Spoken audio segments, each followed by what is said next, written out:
Deputy Chief of Staff Stephen Miller went on Fox News to address the backlash that has come out against President Trump for how he handled Ukrainian President Volodymyr Zelenskyy, and makes what Adam Schiff says in this clip I'm about to show you look downright ignorant and anti-American. The fact that Adam Schiff is an elected member of the Senate after everything he has done and said is shameful. First, though, and this is really good, Kaitlin Collins tried to trap Marco Rubio over his previous statements that Putin cannot be trusted in an attempt she made to defend Zelenskyy after his exchange with President Trump, and Rubio absolutely shut her down for it. This answer from Rubio gives the perfect context for what Schiff and Miller had to say after. Check this out. I'm Zach Costello. You yourself have said previously that Putin cannot be trusted in negotiations. That was the point that President Zelenskyy was ultimately making during that conversation, is that there cannot be an agreement without security guarantees, because he was talking about all the ceasefire agreements before, or agreements that Putin has just blown past. I mean, do you still feel that way, that Putin cannot be trusted in these negotiations? Well, I was there yesterday when the president said in front of the media that our approach is going to be trust but verify. President Trump's made deals his entire life. He's not going to get suckered into some deal that's not a real deal. We all understand this. We understand it on our end for certain.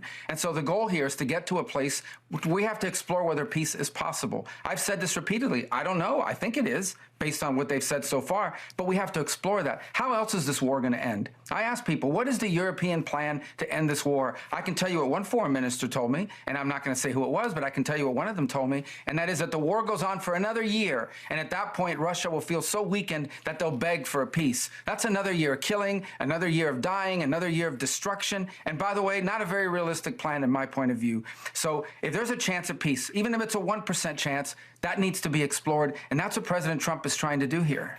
Yeah, so the fact of the matter is President Trump, as Rubio said right there, is not going to get suckered into a bad deal for America. We are in this situation because America has been weak on the world stage as a result of the previous administration, and conflicts have popped off around the world. Trump and his administration are negotiating for peace, and that takes both Zelenskyy and Putin to make happen.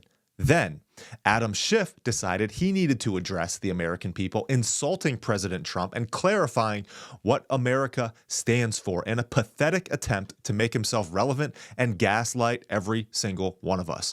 Watch this. I'm excited for you to see Stephen Miller after watching this. Well, to the people of America, I want to just say this is not who we are. This is not who we are. We don't bully an ally. We don't take the side of a dictator. We don't ignore the long and important role that we have played in defending democracy. That is not who we are. We're just not what we saw displayed by the President of the United States today. And I think we all have a role to play right now in the defense, not just of Ukraine, but of what the country stands for, of our values. I would say to our allies around the world, what they witnessed too might be Donald Trump, but it is not America. And we'll have to get through this period. We'll have to struggle through this period. We'll have to be more reliant. When I say we, the freedom-loving people of the world, are going to have to be more reliant on other leaders in the world because we cannot rely on this president. And it's a terrible way to feel about a president of the United States, but the shameful display we had today is so antithetical to everything that our country has stood for, and I hope it is never repeated. I'm not even going to say anything.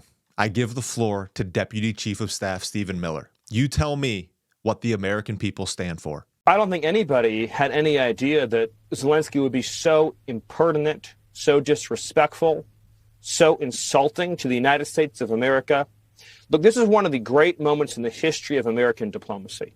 The way that President Trump and J.D. Vance stood up for American interests on the world stage, the way that President Trump defended Americans after years of being fleeced and abused and taken advantage of and taken for granted, millions of American hearts swelled with overflowing pride today to watch President Trump put Zelenskyy in his place.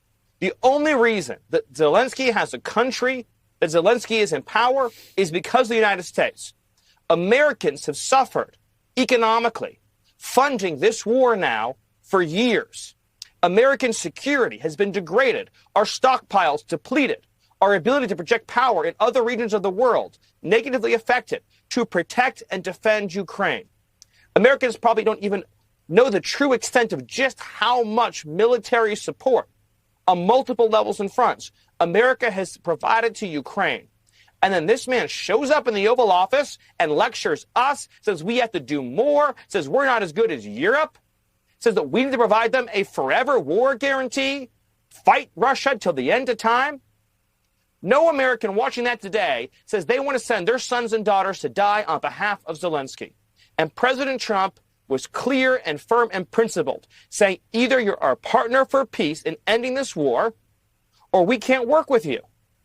And Zelenskyy, for the first time since this has begun, finally met a Western leader willing to assert their own interests, the interests of their own country, and not bow down to and venerate this man as a messianic figure. Americans have watched with horror as Zelenskyy has been treated as a messiah. Our hearts all break for the suffering and loss and death. But you know what will be even worse? World War III. And today, President Trump said, we are not going to let this escalate into World War III. He defended the Oval Office, he defended the White House, and most importantly, he defended the American people. And I was honored and proud to be there to witness this moment in history. I'll just leave you here with this quote that I think most relevant. Hard times create strong men. Strong men create good times. Good times create weak men. Weak men create hard times. What we saw in the Oval Office was the difference between a strong man capable of creating peace, good times, against weak men like Zelenskyy, Schiff, Biden, and the other European leaders throughout the world who have created hard times. Guys, if you watch this channel consistently and haven't subscribed yet, please do, for God first, quick hitting commentary to keep you informed and in the truth. I appreciate you all.